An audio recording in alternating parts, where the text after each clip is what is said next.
Ego problem, ego. আজকেও যখন কম বয়সী কোনো মানুষ বেশি বয়সের কাউকে দাওয়াত দিতে যাবে, এরকম প্রবলেম ফেস করতে হবে।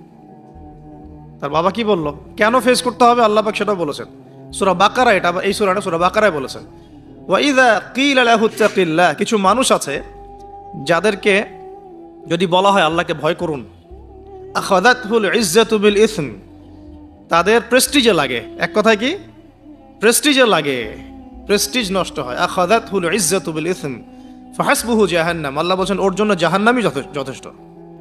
ওয়াসাআত মাসীরা, কত নিকৃষ্ট সেই আশ্রয়স্থল। এখনকার সমাজে প্রবলেমটা আপনারা ফেস করবেন। যদি আপনার বয়স কম হয়, আপনার কাছে অনেক জ্ঞান থাকলেও মানুষ সমাজে নিতে যাবে না। আপনি ক্রিপ্টোকারেন্সি নিয়ে কথা বলছেন, এক শ্রেণী ধর্মনেতাই আপনার পিছনে লেগে যাবে। আপনি ইসলামিক রেভলিউশন নিয়ে কথা বলবেন, ইসলাম এস্টাবলিশমেন্ট নিয়ে কথা বলবেন, ইউনিটি নিয়ে কথা বলবেন, উম্মার করণীয় নিয়ে কথা বলবেন।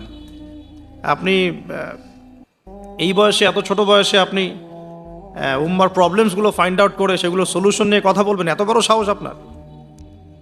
এটাই প্রবলেম। অথচ চমৎকার একটা বিষয়, আমাদের সমাজে এগুলো দেখা যায়, অন্য কোথাও দেখা যায় না।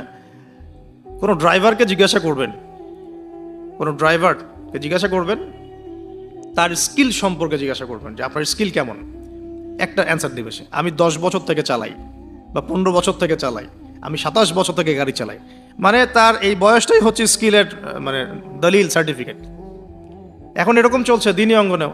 আমি 20 বছর থেকে ফতোয়া দিই, আমি 32 বছর থেকে ওয়াজ করি, আমি এই করি, আমি সেই করি। এই যে জাহির করা, আল্লামা তাকি উসমানী দায়ামাত বরাকাতু এবং তার যারা ছাত্ররা আছেন সারা উপমহাদেশে, স্পেশালি বাংলাদেশে, তাদের অনেকের সাথে আমি দেখা করেছি। তারা একটা নসিহত সবাই কমনভাবে করেন, দেখি নসিহতটা করেন যে কখনো নিজেকে জাহির করবা না, কখনো নিজেকে জাহির করবা না, তাহলে আল্লাহ তোমার এলেম কেড়ে নিবে। আর আমরা এখন দিনী অঙ্গনে জাহির করার জন্য ব্যস্ত, আমি এত বছর থেকে এটা করি, আমি অত বছর থেকে করি। অথচ এটা কোনো দলিল নয়, এটা কোনো সার্টিফিকেট নয়। এত বছর থেকে বলার পরেও ভুল হতে পারে, যেটা ভুল হবে সেটা শুধরে নিতে হবে।